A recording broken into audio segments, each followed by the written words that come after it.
وعلیکم السلام ورحمۃ اللہ. الحمد لله رب العالمين والصلاة والسلام على سيد الأنبياء والمرسلين وعلى آله وأصحابه أجمعين. أما بعد فأعوذ بالله من الشيطان الرجيم. بسم الله الرحمن الرحيم.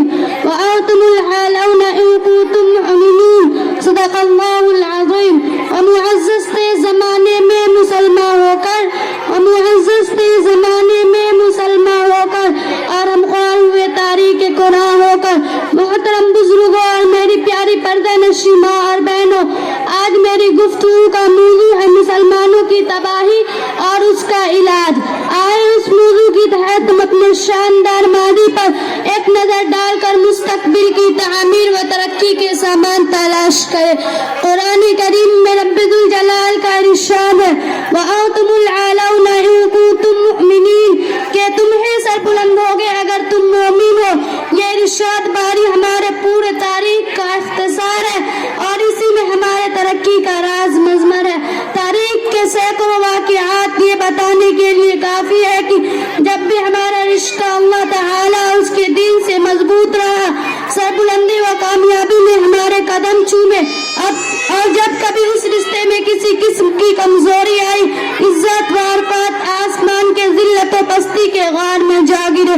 تاریخ ہمارے سامنے جنگ بدر کی مثال پیش کرتی ہے.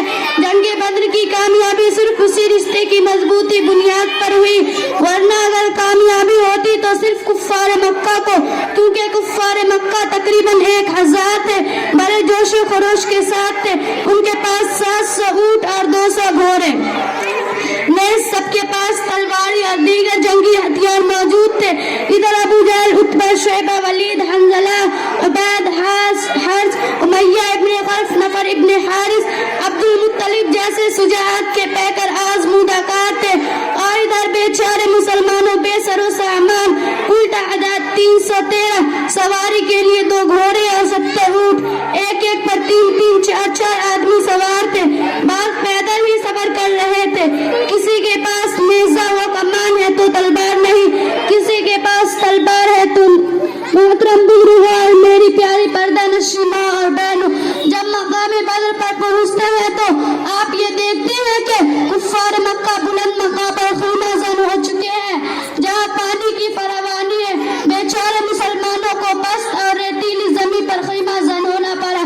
ایسی جگہ پر اگر کسی کو پیاس لگے تو ایک گھٹ پانی پینے کو نہ ملے. الغر جنگ کے اندر جتنے اسباب اور جتنی سر سامان کی ضرورت تھی وہ سب صرف کفار مکہ کو حاصل تھی. کفار مکہ کا سب سے بڑا سردار ابو جہل، جو 2 بچے معاذ اور معوذ کے ذریعے مارا جاتا ہے، اور عبداللہ بن مسعود رضی اللہ تعالی عنہ ابو جہل کا سر جسم سے جدا کر دیتے ہیں. مسلمانوں، آپ جانتے ہیں کہ عبداللہ بن مسعود رضی اللہ تعالی عنہ کون ہے؟ یہ وہی ہے جن کو مکہ کے صحن میں اسی ابو جہل نے مارتے مارتے بے ہوش کر دیا تھا. آج میدان جنگ کے اندر وہی عبداللہ بن مسعود رضی اللہ تعالی عنہ ابو جہل کا سر قلم کرتے ہیں. امیہ بن ابو میں سب سے بڑا سردار سمجھا جاتا تھا. اپنے ساتھیوں کو اس طرح تہے تیغ دیکھ کر وہ گھبرا گیا اور میدان جنگ چھوڑ کر مکہ کی طرف بھاگ پڑا. مگر حضرت بلال حبشی رضی اللہ تعالی عنہ اس کے پیچھے بھاگے اور جب قریب پہنچ گئے تو امیہ ابن خلف گھبرا کر گھوڑے سے نیچے گر جاتا ہے، پیٹ کے بل لیٹ جاتا ہے، شور مچاتا ہے، معافی چاہتا ہے. مگر حضرت بلال حبشی رضی اللہ تعالی عنہ اس کے پیٹ کے نیچے سے تلوار چلا دیتے ہیں اور جہنم رسید کر دیتے ہیں. مسلمانوں، آپ جانتے ہیں کہ حضرت بلال حبشی رضی اللہ تعالی عنہ کون ہے؟ یہ وہی امیہ ابن خلف کے غلام ہے. اسلام قبول کیا تو امیہ ابن خلف نے دوپہر کے وقت تپتے ہوئے ریت پر لٹا کر پتھروں کی بڑی بڑی چٹانیں رکھ دیتا تاکہ وہ حرکت نہ کر سکے. رات کو زنجیروں میں باندھ کر کوڑے لگاتا اور اگلے دن گرم زمین پر لٹا کر اور زیادہ زخمی کیا جاتا تاکہ تکلیف سے بے قابو ہو کے اسلام سے پھر جائے یا تو تڑپ تڑپ کر مر جائے. پاؤں میں رسی باندھ کر مکے کی گلیوں میں گھسیٹا جاتا یہاں تک کہ تکلیف دینے والے تھک جاتے پا جاتے. کبھی امیہ ابن خلف کا نمبر آتا، کبھی ابو جہل کا نمبر آتا، کبھی اوروں کا بھی